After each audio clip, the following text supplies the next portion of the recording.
Here are some of my Arduino projects. Most of them use the ATtiny84 and the ATtiny85 chips.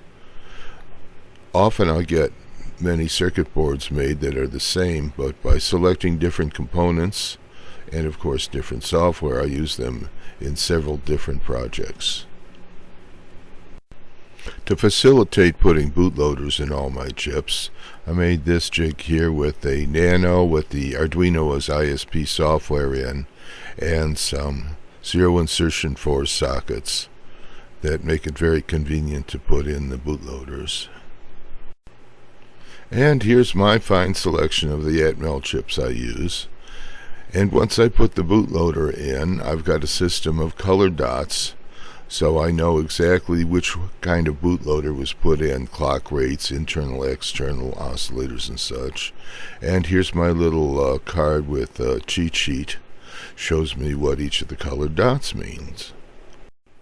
So here's the usual USB to TTL converter module feeding a proto clip with the 0.1 microfarad capacitor and clamp diode as part of the system. Okay, here's our board. Comes in with a USB mini connector, the CH340 chip, commonly used now on interfaces into Arduino devices. And here's the big trick here. The CD4053 is a 3-way analog switch. We use one section coming in and 2 paralleled going out, so we get more current drive. Now, one of the other main features is this nifty little light bulb here. So the power when you're in jumper position 1 is fed through this lamp, 6-volt lamp, which has only 5 ohms when it's cold and swings up to 50 or 60 ohms when it's hot. What this does is, should you short anything out here, this will both protect the computer and stuff back here and almost always save like a chip that got put in backwards here, because once this turns on there's going to be no voltage left out here. Now this lamp here shows that there's 5-volt power on the board coming in from the USB. Now this lamp here shows that there's power out at the target, because you can run them separately. In jumper position 2 the 2 power feeds are not connected. Full disclosure, that's screwed up. What happened here was, when I'm trying to do the current measurement, what I'm really measuring, if there's nothing else here, is the current through the LED. So I pulled R6. I'm losing the convenience of showing the power out on the board separately, out on the target. But I can do my low current measurement. Okay, so that's kind of the final trick here. This power goes through here and then through a Schottky Diode paralleled with a 1K resistor to go out pin 3. Now what I did was I mounted the Schottky up a little so that I can come in with clip leads from my multimeter. And we'll be showing you just how that works to measure the low power draw. And with my current meter, I can read down to 100 nanoamps. So I want to know, if things are in the sleep mode, just how much power they're drawing. Okay, so let's go over the circuit diagram to see how this thing actually works. We're using the USB mini connector, the same as the standard USB to serial cards use. And we're going into the CH340G chip, again what most of the cards use. Now what comes out of this is a transmit and a receive line at TTL levels, and the really critical DTR line. Now DTR is active low the entire time that the system is uploading data in here. Now the basic operation of this is that the DTR line is tied to the inhibit input in an analog gate chip. And what that does is, when DTR goes low, that is active, then these lines connect through for the send and for the receive. When it goes high in between uploads, this whole thing goes open circuit, totally freeing the lines that go out to your circuitry. Again, here's our DTR line coming along here through a capacitor and diode configuration, which is what goes out the DTR pin here, and our connector, which is the same as the standard serial connectors, the same 6 pins.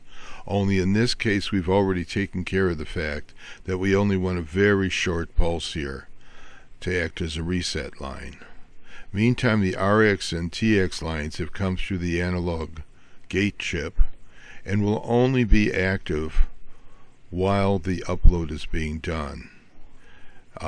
Additionally, we're sending the real DTR signal as is down this line. I have no immediate use for that, but gee, maybe it might be good in some circuits to know while it's uploading. Then we have the VCC and ground lines. Now the VCC line has a couple of options. We can put a jumper between 2 and 3 here, which basically is jumper storage location, and run the VCC in our target device totally separate from the VCC here. Or we can run it from 3 to 4, and that runs the VCC line directly from the feed, 5-volt feed from the USB. Or we can run it between 1 and 2, and what that does is put our VCC here through a lamp, a Schottky diode, and a resistor. Now what's this all about? Well, I'll tell you what. This is a 6-volt lamp rated at 120 milliamps. When you're not drawing that much current, the lamp is around 5 ohms and doesn't interfere. But let's say you do something like plug your chips in backwards, okay, which can cause what amounts to nearly a dead short. Well, then instead of blowing up the chips or backing up through here and damaging your computer, the light lights. Now once it lights, the resistance goes way up. So effectively it's just going to draw at most 120 milliamps. And the nice thing about incandescence is there's a 10-to-1 resistance range between being cold and being hot. So that's a safety thing. Now you could change the current rating of the lamp in here if you need more or want to protect it more with a lower current. That's up to you. The Schottky diode works as a one-way protect in case the voltage here is higher than the one here. Again, you don't want it backing up. It makes sure it can only feed it here. And the 0.3 of a volt or 0.2 you might lose are usually insignificant if you're going to run the circuit through this network.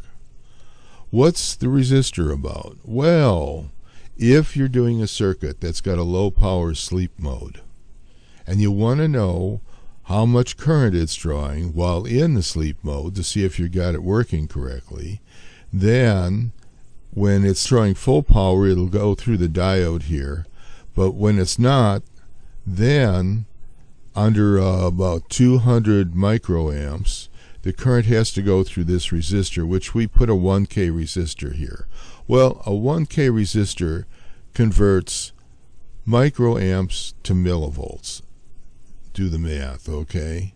So that means you put a voltmeter on here that can read down to the millivolts across here. This will effectively give you the microamp draw, which is the range you're interested in a shutdown circuit.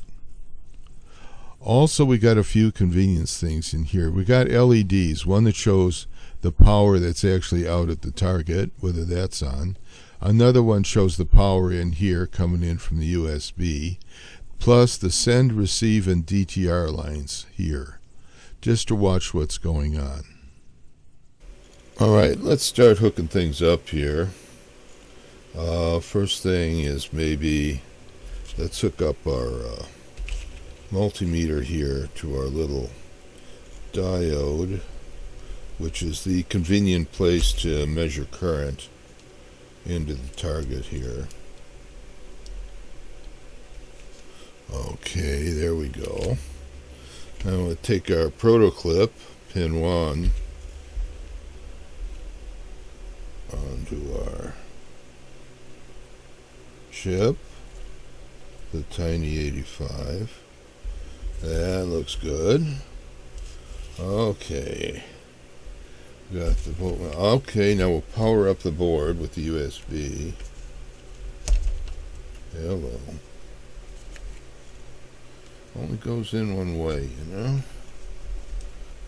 Come on.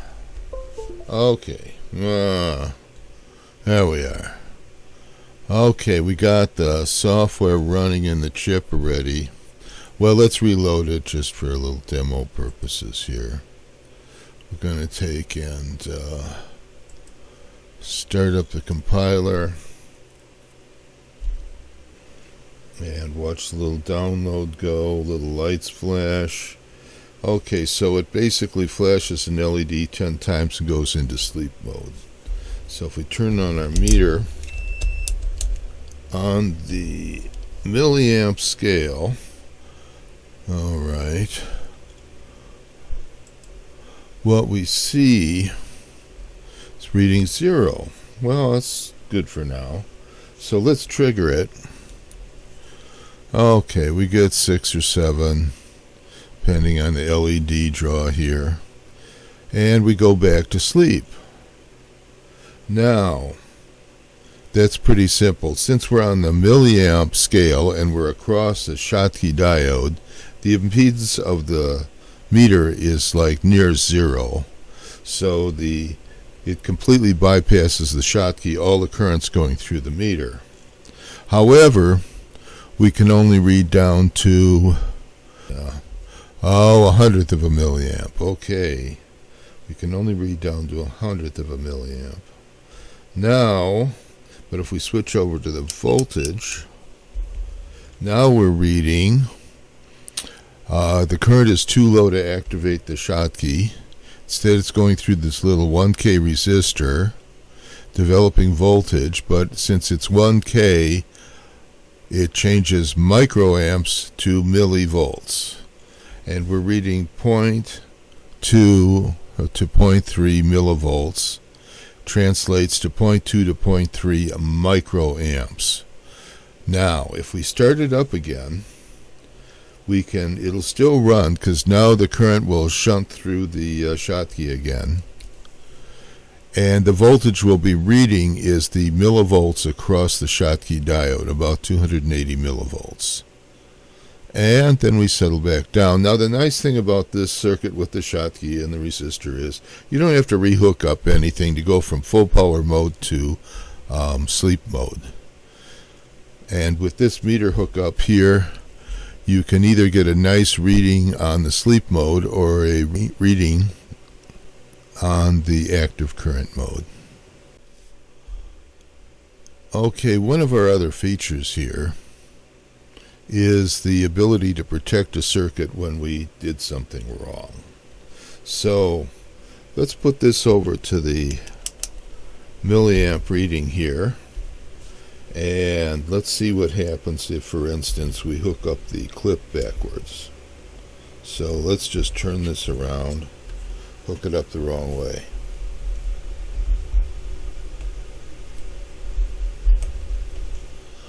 Well, look at this. Our little filament lamp comes on here, and we're drawing 180 milliamps. Dude, learn to read the meter. That was 108. Resistance of a filament lamp increases 10 to 1 when it's hot. There's almost no voltage left here, so usually you don't damage the circuit. But let's check it out. All right, let's undo it. Put it back the right way.